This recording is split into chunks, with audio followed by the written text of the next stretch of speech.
사람을 가장 힘들게 하는 대상은 일이나 환경이 아니라 사람이라는 말이 있습니다. 동의하십니까? 그렇다면 나를 힘들게 하는 그 사람들 중에 만약에 힘들게 했다면 가장 치명적인 고통을 주는 사람은 누굴까요? 저는 그 중에 한 사람이 바로 자녀라고 생각합니다.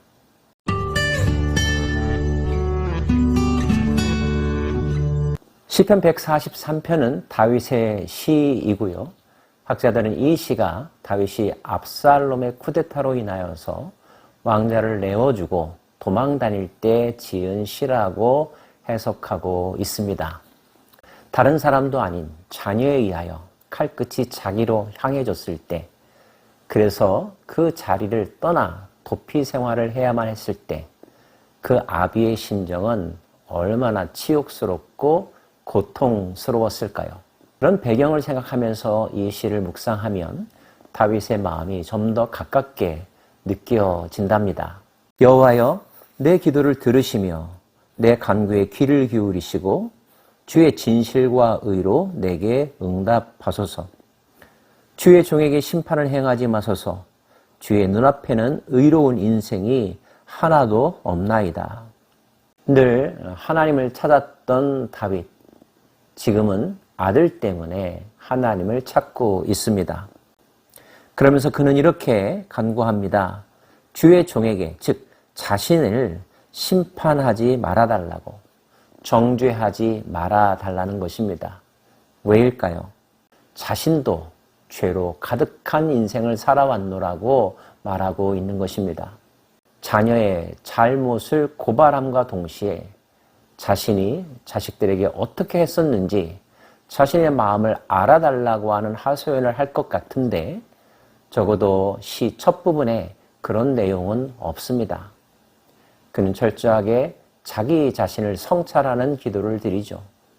내가 잘못했습니다. 내가 잘한 것이 하나도 없습니다. 모든 허물이 나에게 있습니다. 원수가 내 영혼을 핍박하며 내 생명을 땅에 엎어서 나로 죽은 지 오랜 자 같이 나를 암흑 속에 두었나이다. 그러므로 내 심령이 속에서 상하며 내 마음이 내 속에서 참담하나이다. 자식에게 구박당하거나 심지어 폭행당하는 부모들의 이야기를 매스컴을 통해서 들을 때가 있습니다. 그 부모의 심정이 오죽할까요?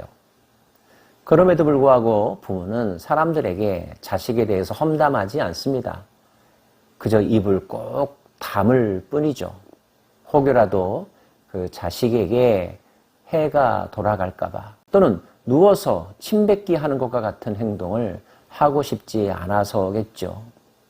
자녀가 잘못되었다면 그 또한 나의 책임이라고 하는 마음이 부모의 마음속에 있는데 그것 때문에 마음이 지옥 같고 삶의 의욕도 상실했다는 것입니다. 하지만 다윗은 그런 부정적인 감정만을 가지고 자기를 짓누르지는 않습니다. 그가 다시 고개를 들을 수 있는 유일한 햇살이 있었는데요.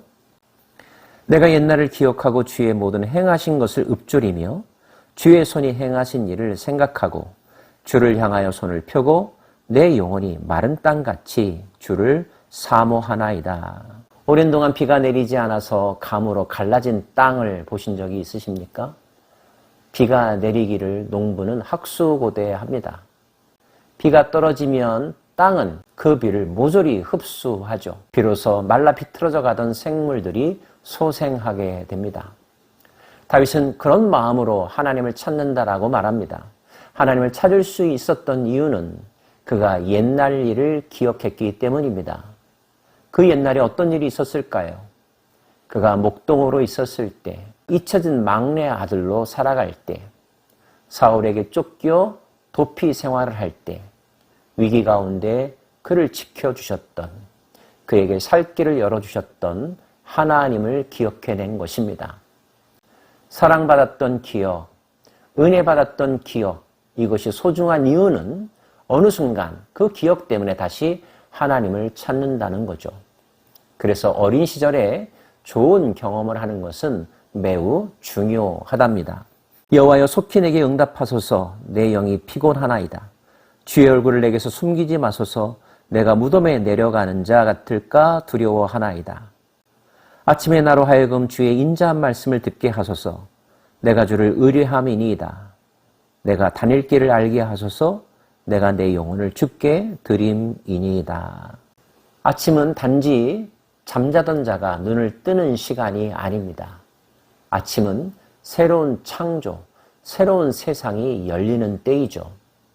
천지 창조가 개인에게 일어난 시간, 그것이 바로 아침입니다. 이 세상은 하나님의 말씀에 의하여 창조되었고 하나님의 말씀이 선포되어짐으로 비로소 의미를 갖게 되었습니다. 우리의 인생도 마찬가지입니다.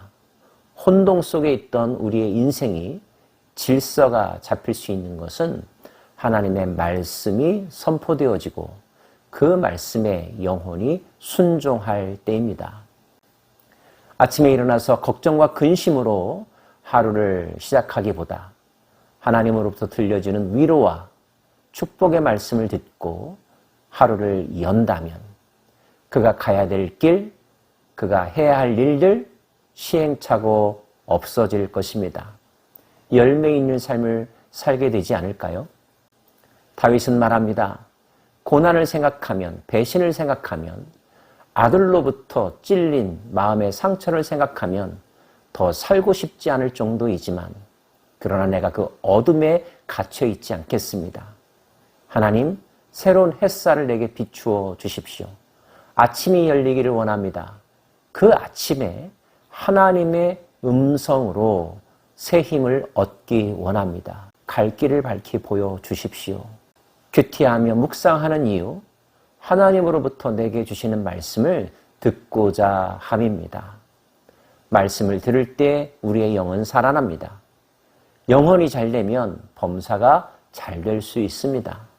강건해질 수 있습니다. 가장 중요한 것, 하나님이 주시는 영의 양식을 먹는 것입니다. 하루도 빠지지 않기를 원합니다. 여호와여, 나를 내 원수들에게서 건지소서. 내가 주께 피하여 숨었나이다. 주는 나의 하나님이시니 나를 가르쳐 주의 뜻을 행하게 하소서. 주의 영은 선하시니 나를 공평한 땅에 인도하소서. 이 기도가 아니었다면, 이 기도에 대한 응답이 아니었다면 다윗은 영영 자신의 권자로 돌아갈 수 없었을 것입니다. 심지어 아들이 휘두른 칼에 죽음 당했을 수도 있었습니다. 그러나 결과는 그렇게 되지 않았죠. 죽음 당했던 자는 압살롬이었습니다. 압살롬과 함께 부하내동하면서 권력에 욕심을 품었던 신하들이었습니다. 하나님의 손길은 다윗을 향해 있었습니다. 지켜주셨죠. 왜냐하면 주의 종이었기 때문에, 주께서 기름 부어 세워주신 당신의 아들이었기 때문입니다. 선택받았다는 것, 하나님의 은혜를 받았다는 것은 이렇게 중요한 것입니다. 최후의 승리가 주어지니까요. 여호와여, 주의 이름을 위하여 나를 살리시고 주의 의로 내 영혼을 환난에서 끌어내소서. 주의 인자하심으로 나의 원수들을 끊으시고 내 영혼을 괴롭게 하는 자를 다 멸하소서. 나는 주의 종이니이다. 다윗은 자신이 살아서 해야 할 일에 대해서도 다짐하고 있습니다. 내가 주의 영광을 위하여, 주의 이름을 위하여 살겠습니다. 그러므로 주의 영광을 위해서라도 나를 살려주십시오. 나의 영혼이 새 힘을 얻고 독수리가 날개짓함과 같이 하나님을 향하여 훨훨 날아오르게 하여 주옵소서. 나를 선택하신 하나님의 뜻, 그 뜻에 합당하게 살아가고 그 뜻을 펼치는 선한 지도자 되게 하소서. 다윗의 소원이었습니다. 사랑하는 여러분, 누구 때문에 가슴 아파하고 계십니까? 혹시 여러분의 자녀 때문에 마음이, 감정이, 영혼이 짓눌려 계십니까?